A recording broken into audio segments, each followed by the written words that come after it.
हैं। यूजी के पास कोई भी खास टैलेंट नहीं था।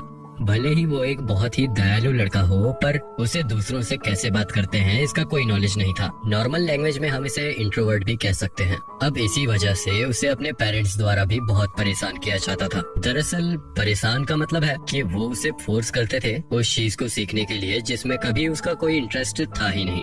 वो चाहते थे कि 16 की एज तक यूजी एक परफेक्ट सोल्जर बन जाए, लेकिन दूसरी तरफ वो ये भी जानते थे कि वो ऐसा नहीं कर सकता क्योंकि वो उसकी बहन काजुकी से बिल्कुल उल्टा है। दरअसल काजुकी उसकी बड़ी बहन है, साथ ही वो एक जीनियस है, इसीलिए यूजी उसे अवॉइड करना ही पसंद करता है। लेकिन दूसरी तरफ काजुकी उसके छोटे भाई यूजी का पूरा ध्यान रखती थी। वो हमेशा उसके साथ टाइम स्पेंड करना पसंद करती थी। वो दोनों साथ में कई खेल खेलते थे। साथ ही काजुकी यूजी को पेंटिंग बनाने के लिए भी मोटिवेट करती थी। लेकिन फिर भी यूजी की पेंटिंग कभी भी काजुकी जितनी अच्छी नहीं थी। पर फिर भी काजुकी यूजी को समझाती है कि आगे चलकर तुम्हारी भी सब जरूर तारीफ करेंगे। लेकिन उसी रात उनके फादर उन पेंटिंग को देखकर बहुत अपसेट हो जाते हैं और काजुकी से यूजी की सारी पेंटिंग फटवा देते हैं, क्योंकि उन्हें लगता था कि ये पेंटिंग अगर किसी ने देख ली तो उनकी फैमिली की बहुत बेइज्जती होगी। अब एक दिन वो एक आदमी से मिलते हैं जिनका नाम कीराहारा था। वो यूजी को उसकी हालत देखकर एक चॉकलेट देते हैं। फिर हम देखते हैं कि काजुकी की पेंटिंग इतनी अच्छी थी कि वो अब उसकी फैमिली की मेन इनकम का जरिया बन गई थी। अब इस कारण से काजुकी अपने पेरेंट्स की ओर ज्यादा खास बन गई थी। साथ ही यूजी के प्रति उनका बर्ताव अब और भी खराब हो गया था। अब एक दिन वो बाहर खाना खाने जाते हैं, लेकिन यूजी को साथ नहीं ले जाते। साथ ही ऐसा कई बार होने लगता है। अब एक दिन जब बाहर खाना खाकर काजुकी वापस घर आती है तो वो देखती है कि उसका भाई एक खाई हुई बासी ब्रेड का टुकड़ा खा रहा है। साथ ही वो टुकड़ा इतना पुराना और कड़क हो चुका था कि उसे पानी में डालकर पहले खाने लायक बनाना पड़ रहा था। अब काजुकी उसे रेफ्रिजरेटर के पास लेकर जाती है और कहती है कि तुम इसमें से निकालकर अच्छा खाना खा सकते हो। पर यूजी को डर था कि वो अगर ऐसा करेगा तो उसे सजा मिलेगी। अब अपने भाई की ऐसी हालत देखकर काजुकी को बहुत बुरा लगता है। साथ ही उसके साथ हुए ऐसे बर्ताव के लिए वो माफी मांगती है, लेकिन अभी भी इसका कोई फायदा नहीं हुआ, बल्कि इससे उसकी प्रॉब्लम और बढ़ जाती है। अब उसके फादर उससे और ज्यादा नफरत करने लगे थे। साथ ही उसकी मदर भी उस पर बिल्कुल ध्यान नहीं देती थी।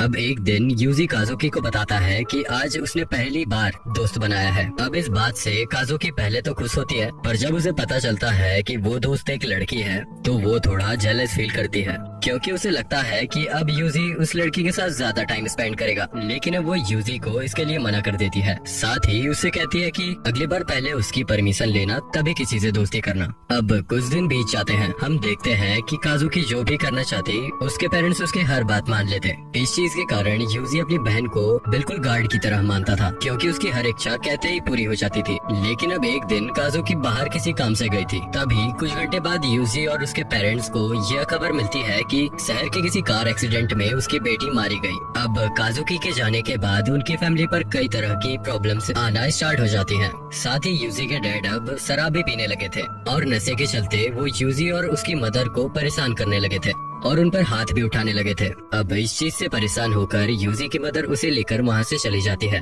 अब यूजी और उसकी मदर साथ में एक नई लाइफ की शुरुआत करते हैं। यूजी की मदर हार्ड वर्क कर यूजी की हर एक जरूरत को पूरा करती है। साथ ही अब अपने डैड के साथ ना होने से यूजी बहुत खुश था, लेकिन ये खुशी एक साल से ज्यादा नहीं चलती। एक दिन उसके फादर उन्हें ढूंढते हुए वहाँ पहुँच जाते हैं। साथ ही अब वहाँ आकर यूजी की मदर से शराब के लिए पैसे मांगने लगते हैं। अब उनकी बात मानने पर भी वो यूजी की मदर को परेशान कर रहे थे। ये देख यूजी खुद पर कंट्रोल नहीं कर पाता और पास ही रखे एक शराब की बोतल से अपने डैड पर अटैक कर देता है। इस वजह से उसके डैड अब जमीन पर गिर जाते हैं। साथ ही ये देख उसकी मदर थोड़ी चिंता में आ गई थी। वो यूजी को एक चीज देती है जिसमें उनकी सारी सेविंग्स रखी हुई थी। साथ ही वो उसे कहती है कि तुम अभी यहाँ से चले जाओ, मैं कुछ देर बाद आ जाऊंगी। अब भोला भाला यूजी वहाँ से चला तो जाता है, पर ज्यादा देर लगने साथ ही पुलिस के सायरन की आवाज के कारण वो वापस लौट आता है। अब वहाँ आकर वो देखता है कि कुछ लोग एक बॉडी को ले जा रहे हैं और उस बॉडी के हाथ में वही घड़ी थी जो उसके डैड पहना करते थे। अब अंदर जाने पर वो देखता है कि बहुत से डिटेक्टिव वहाँ पर छानबीन कर रहे थे और ये छानबीन एक मर्डर सीन की थी जिसका आरोप उसकी मदर पर लगा था। अब ये देखने के बाद वो वहीं बेहोश हो जाता है और जब उसकी आंख हॉस्पिटल में खुलती है तो वो एक लेटर पाता है जिसे उसकी मदर ने उसके लिए लिखा था। उसमें लिखा था कि अभी तक तुम्हारे साथ जो कुछ भी बुरा हुआ और जिस प्रकार का व्यवहार तुम्हारे साथ तुम्हारे डैड ने किया, उन सब के लिए मैं माफी मांगती हूँ। ये पढ़ने के बाद यूजी अपने आंसू रोक नहीं पाता और रोने लगता है। अब जब उसे हॉस्पिटल से जाने की परमिशन मिल जाती है तो बाहर निकलने पर उसे एक आदमी अडॉप्ट कर लेता है। यह आदमी वही कीराहारा था जिसने बहुत पहले यूजी को एक चॉकलेट दी थी। लेकिन अब इसके बाद भी यूजी का स्ट्रगल कम नहीं होता, बल्कि अब कीराहारा यूजी को एक विग पहनाता है जिससे वो एक लड़की की तरह लगे। अब वो विग बिल्कुल काजुकी की तरह थी। पर अब एक दिन एक आदमी उसे गलत तरह से छूने की कोशिश करता है, लेकिन यूजी उस आदमी को ही जान से मार देता है। अब जब ये बात कीराहारा को पता चलती है तो वो यूजी से बहुत इम्प्रेस होता है। साथ ही अब वो यूजी की काबिलियत को समझते हुए उसे अपने ट्रेनिंग कैंप पर ले जाता है। वो यूजी को अपना टूल बनाना चाहता है। साथ ही यूजी भी उसके लिए तैयार था, क्योंकि यूजी का मानना था कि कीराहारा ने उसे अडॉप्ट कर उस पर जो एहसान किया है उसका बदला वो इसी चीज से चुका सकता है। तो अब ट्रेनिंग कैंप के अंदर उसकी कई तरह की एबिलिटीज बाहर निखर कर आती है। अब इस वजह से वहाँ रहने वाले बाकी स्टूडेंट उसे पसंद नहीं करते और उसे बुली करना चालू कर देते हैं। लेकिन अब उन सब में एक लड़की भी थी जिसका नाम मर्लिन था। वो लड़की यूजी के घाव पर दवाई लगाती है, साथ ही उसे खाने के लिए अपना खाना भी देती है।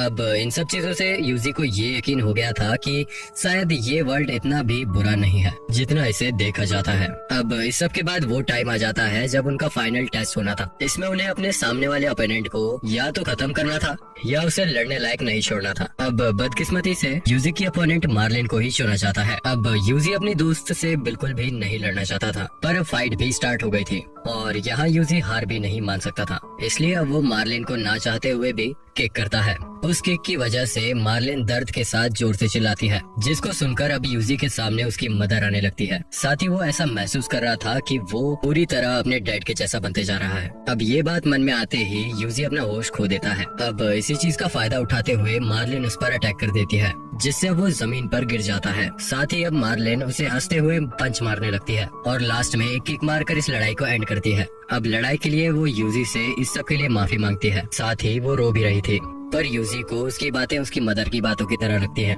इस कारण उसे ये सब बिल्कुल पसंद नहीं आता, क्योंकि इस तरह वो खुद को हेल्पलेस और वीक ही महसूस कर रहा था। अब ये लास्ट बार था जब यूजी और मार्लिन एक दूसरे से मिलते हैं, क्योंकि अपने पहले ही मिशन में मार्लिन मारी जाती है। अब इसके बाद यूजी को पूरे 2 महीने बाद एक एक्चुअल मिशन मिलता है, जिसमें उसे कुछ लोगों को छिपकर मारना था। ये चीज उसे बहुत ही सिंपल लग रही थी। साथ ही उसने कई मिशन आराम से पूरे कर दिए थे। पर अब CIRS नाम के एक ऑर्गेनाइजर इन सभी केसेस की छानबीन शुरू कर देती है। पर उसे सिर्फ इतना ही पता चल रहा था कि इसके पीछे किसी मिस्टीरियस लड़के का हाथ है। पर अब एक दिन इस मिस्ट्री का अंत होता है, जब एक घर में इन्वेस्टिगेशन करते हुए यूजी CIRS को मिल जाता है। अब एक लड़की जिसका नाम साको था, वो यूजी को अपने साथ लेकर आती है, क्योंकि तब ऐसी सिचुएशन बनी थी जिससे ये साबित होता है कि यूजी एक विक्टिम है, ना कि एक कल्प्रिट।